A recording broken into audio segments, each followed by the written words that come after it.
নমস্কার, সবাই কেমন আছেন? নতুন ঠিকানা ওয়ানের একটি ব্লগে আপনাদের সকলকে স্বাগত জানাই। তার সঙ্গে সকলকে জানাই গুড মর্নিং। কালকে আমি সামার ফ্রেন্ডলি হেয়ার কাট করে নিয়েছি। আজকে আমাদের বাড়ির সামনে যে জমিগুলো আছে সেই জমিটাতে আলু তোলা হচ্ছে। তো চলুন সেটা আপনাদের দেখাই। আর সঙ্গে ব্রেকফাস্টও করতে হবে, সেই জন্য ব্রেকফাস্টটাও রেডি করব, সেটাও আপনাদের সঙ্গে শেয়ার করবো। চলুন ঝটপট তাহলে গিয়ে আগে ব্রেকফাস্টটা রেডি করি। ফার্স্টটা আজকে খুব সিম্পল থাকবে কিন্তু হেলদি থাকবে। আজকে তৈরি করছি কর্নফ্লেক্স, মানে দুধটাকে প্রথমে ভালো করে ফুটিয়ে নিয়ে তারপরে কর্নফ্লেক্সটা দিয়ে নেব। আমরা মাঝে মাঝে ওটসও খাই দুধ দিয়ে, আবার কর্নফ্লেক্সটাও খাই, যেদিন যেমন ইচ্ছা হয় সেই দিনকে খাই। এখানে আমি একটুখানি কর্নফ্লেক্স নিয়েছি, আর এই দিকটাতে 4টে আমন্ড নিয়েছি। আগে থেকে ভিজিয়ে রেখেছিলাম মুগ আর ছোলা, সেটা কল বেরিয়ে গেছে, সেই অঙ্কুরিত ছোলাটা নিয়েছি, আর পেঁপে নিয়েছি। এটাই হচ্ছে আজকে আমাদের ব্রেকফাস্ট। কালকে রাত্রিবেলা আমন্ডটা ভিজিয়ে রেখেছিলাম, খোলাটা ছাড়িয়ে নিলাম। আজকে আমাদেরও আলু তোলা হচ্ছে আর অন্যান্য জমিগুলোতেও আলু তোলা হচ্ছে, সেই জন্য আজকে ভোরবেলা থেকে কাজ শুরু হয়ে গেছে। দেখুন কত আলু অলরেডি তুলে ফেলেছে। মানে এই বসন্তকালে এত ছোট ছোট পাখি আসে, এরকম কিচিরমিচির করে সারাক্ষণ ডাকতে থাকে। যে আলুটা হয়েছে সেটা চন্দ্রমুখী আলু, মেনলি আমাদের বাড়িতে খাওয়ার জন্যই এই আলুটা চাষ করা হয়। এই আলুটা স্টোরে চলে যাবে, তারপর স্টোর থেকে আবার আসবে। মাসে হয়তো 1 বস্তা করে আলু এলো, বা 2 মাসে 1 বস্তা করে আলু এলো, যেমন ব্যবহার করা হয় সেই রকম অনুযায়ী স্টোরে বলা থাকে আর কি। তো ওরা ওই রকম অনুযায়ী আলুগুলোকে বার করবে খাওয়ার জন্য বাড়িতে। জমিতেই হচ্ছে আজকে আলু তোলা হচ্ছে, তো মাঠে আমি চলে এসেছি। চলুন একবার আপনাদের ঘুরিয়ে দেখাই, আর আমিও সঙ্গে দেখি। এই আলুগুলো তোলার কারণ কি, আজকে রবিবার, সবার ছুটির দিন, প্লাস সবাইকে পাওয়া গেছে আলুগুলো তোলার জন্য। আর কালকে দেখাচ্ছে বৃষ্টি হবে, কালকে যদি বৃষ্টি হয় আলুগুলো নষ্ট হয়ে যাবে, কারণ আলুগুলো তো অলরেডি পেকে রেডি হয়ে গেছে খাওয়ার জন্য। তো সেই জন্য আরো বেশি করে তুলে নেওয়া হচ্ছে আজকে। যে দূরের দিকে দেখছেন ওইখানে হচ্ছে আলুগুলো বস্তায় ভরছে, খুঁড়ে খুঁড়ে আর কি বার করে।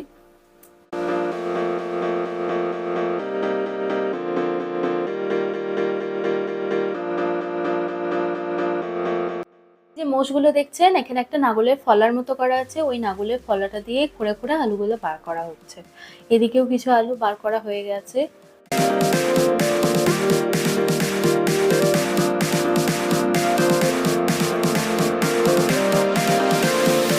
পেঁয়াজ গাছগুলো বসানো আছে, এগুলো আমাদের জমিতে নয়, অন্য কারোর জমিতে আর কি।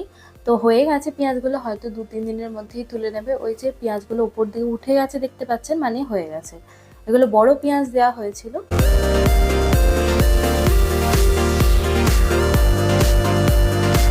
এই দেখুন এইভাবেই হচ্ছে আলুগুলোকে তোলা হয়। এই যে নাঙলটা দিয়ে খুঁড়ে খুঁড়ে যাচ্ছে, আলুগুলো থাকলে এখানে ইজিলি উঠে যাবে।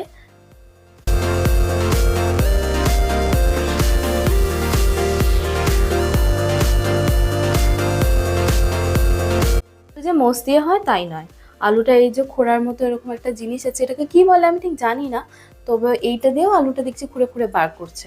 মানে বিভিন্ন রকম পদ্ধতি হয়, যে যেভাবে ইউজ করতে পারে, যে যেভাবে ব্যবহার করে সে সেভাবেই, যার যেটা সুবিধা হয় সে সেরকম ভাবে করে।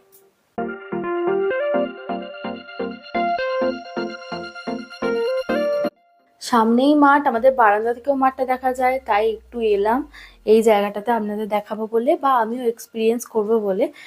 এটা আমিও প্রথম দেখছি, তো যতটা পারলাম আপনাদের দেখানোর চেষ্টা করলাম। তাহলে এরা বাকি কাজগুলো করুক, আমরা এখন বাড়ি যাই। বাড়ি এসেই এগুলোকে শুকোতে দিয়ে দিলাম। এগুলো দেখে চিনতে পারছেন সেই ধনেগুলো, আপনাদের দেখিয়েছিলাম ফুল এসেছিল, তার থেকে ছোট্ট ছোট্ট ফল এসেছিল, সেই ধনেগুলো পেকে এরকম হয়ে গেছিলো। গাছগুলোকে কেটে 2-3 দিন শুকোতে দেওয়া হয়েছিল, তারপরে ধনেটা এরকম ভাবে বের করে শুকোতে দেওয়া হয়েছে এখন আবার রোদে ভালো করে। তো 4-5টা গাছ আছে, এই যে ছোট্ট ছোট্ট এখন ধনে ধরে আছে, এগুলো যখন আবার পেকে যাবে এইরকম ভাবে আবার শুকোতে দেওয়া হবে। অনেকটাই ধনে হয়েছে জানেন তো। এখন সন্ধ্যে 7টা মতো বাজছে, সব আলু তোলা হয়ে গেছিলো, সেই জন্য একবার দেখালাম আপনাদের। আর ভাবলাম আজকে যখন নতুন আলুটা উঠলো, একটু আলুর চপ বানালে কেমন হয়, সেই জন্য এখন একটু ভাজা মশলা করে নিলাম, আর একটু আলু সেদ্ধও করে নিয়েছি। মশলার মধ্যে ধনে, জিরে, শুকনো লঙ্কা এগুলোই গুঁড়িয়েছি, আর একটু মেথি পাতা নিয়েছি সেটাও দিলাম।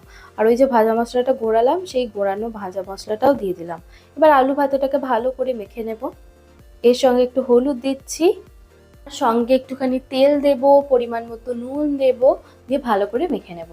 যেহেতু এটা নিরামিষ চপ বানাচ্ছি সেই জন্য আমি আর পেঁয়াজটা দিইনি আলাদা করে, নাহলে একটা কড়াইয়ের মধ্যে তেল দিয়ে পেঁয়াজ দিয়ে গোটা আলু ভাজাটাকে দিয়েও মাখতে পারেন, আর হাতেতেই চপগুলো গড়ে নিচ্ছি।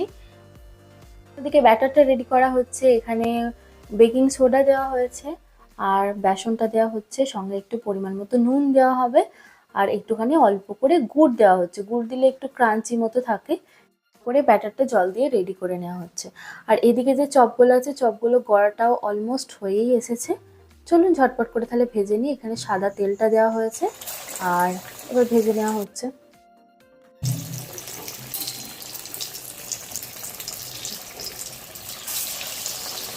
হ্যাঁ, এখানে জানেন তো দোকানগুলোতে অনেক দোকান খাবারের বন্ধ করে দিয়েছে, কারণ ওই সমস্যা গ্যাসের জন্য। চপ, সিঙ্গারা, তারপরে অনেক জায়গায় ফুচকা, যে ফাস্টফুডের দোকানগুলো থাকে সেই সব সমস্ত বন্ধ করে দিয়েছে, কারণ গ্যাসের অবস্থা এখন কেমন জানেনি, কতটা ক্রাইসিস চলছে গ্যাসের। তো সেই জন্যই পরের দিকে রেস্টুরেন্টগুলোতেও তো এরকম চলছে বলুন। অনেকে খাবারের আইটেম কমিয়ে দিয়েছে, অনেক জায়গা বন্ধ করে দিয়েছে যেগুলো ছোটোখাটো আর কি। তো সব জায়গাতেই গ্যাসের প্রবলেম চলছে, কারণ যুদ্ধের জন্য আর গ্যাস আসছে না, তো সেই জন্য এত ক্রাইসিস। এই গ্যাসের সমস্যা মিটতে হয়তো টাইম লাগতে পারে। শহরের দিকে বলছে কি 25 দিন পর পর গ্যাস দেবে, মানে একটা গ্যাস নেওয়া থেকে আর একটা গ্যাস পাওয়া পর্যন্ত মাঝখানে টাইম পিরিয়ডটা 25 দিন থাকতে হবে। আর গ্রামের দিকে নাকি 45 ডেজ সেটা বলেছে। বহু মানুষ ইন্ডাকশান কিনছেন, ইন্ডাকশানে ব্যবহার করছেন। আমি একদিন জানেন তো ইন্ডাকশানটা সার্চ করছিলাম অ্যামাজনে, তো দেখছি আউট অফ স্টক, সব আউট অফ স্টকে দেখাচ্ছে। হয়তো বিক্রি বেশি হচ্ছে সেই জন্য আউট অফ স্টক করে দিয়েছে। দোকানগুলোর কী অবস্থা সেটা এখনও জানি না। এর সঙ্গে গল্প করতে করতে প্রায় চপগুলো অনেকটাই ভাজা হয়ে গেল। এটা একটা খোলাই দেওয়া হয়েছে, যেহেতু তেলটা একটু বেশি গরম হয়ে গেছিলো সেই জন্য ওই সামনেটা একটুখানি পুড়ে গেছে আর কি। তো এরকম লাল লালই হবে আর কি চপগুলো।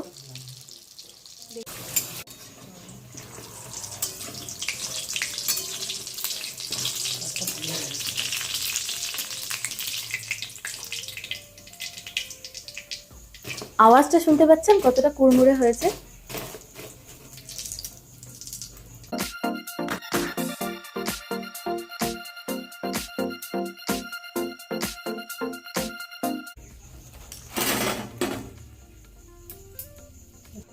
এর সঙ্গে গল্প করতে করতে অনেকটাই কাজ এগিয়ে ফেললাম। একটা খোলা ভাজা হয়ে গেছে, এখন এবার সেকেন্ড খোলাটা দিচ্ছি। আপনারা এইভাবে যখন বাড়িতে চপটা বানাবেন আমাকে অবশ্যই কমেন্ট করে জানাবেন আপনাদেরটা কেমন হলো। আমি তো আজকে নিরামিষ বানিয়েছি, আপনারা যদি আমিষ বানাতে চান তাহলে একটা কড়াইয়ে তেল গরম করবেন, তার সঙ্গে পেঁয়াজ, রসুন, আদাটাকে ভালো করে ভেজে তারপরে আলু ভাজাটাকে মাখবেন, পরিমাণ মতো লঙ্কা দেবেন, নুনটাও ওতে দিয়ে দেবেন, তার সঙ্গে ভাজা মশলা দেবেন আর মেথি গুঁড়োটা দিয়ে দেবেন। যদিও এটা নিরামিষ চপে আদাটা দিয়েছি আমি।